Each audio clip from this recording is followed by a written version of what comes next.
युगेंद्र पवारांचा साखरपुडा संपन्न, कुटुंब पुन्हा एकत्र. राष्ट्रवादी काँग्रेसचे ज्येष्ठ नेते तथा खासदार शरद पवार यांचे नातू युगेंद्र पवार आणि तनिष्का कुलकर्णी यांचा साखरपुडा आज पार पडला. या कौटुंबिक सोहळ्यासाठी शरद पवार, अजित पवार, सुप्रिया सुळे सर्वजण सहकुटुंब उपस्थित होते.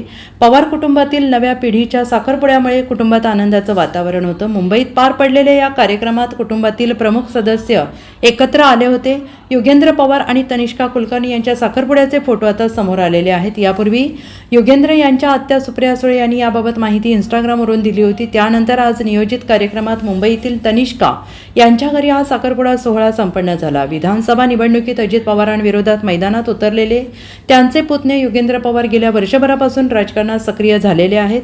लोकसभा, विधानसभा निवडणुकीत त्यांनी शरद पवारांच्या राष्ट्रवादी काँग्रेससाठी प्रचार केला, त्यामुळे ते माध्यमांमध्ये सातत्यानं चर्चेत होते. आता पुन्हा एकदा साखरपुड्याच्या निमित्ताने ते चर्चेत आलेले आहेत. युगेंद्र आणि तनिष्का यांचा आज साखरपुडा संपन्न झाला आहे. मुंबईतील प्रभादेवी येथे कुलकर्णी कुटुंबियांच्या घरी संपूर्ण पवार कुटुंबियांच्या उपस्थितीत आणि आनंदात हा सोहळा साजरा झाला.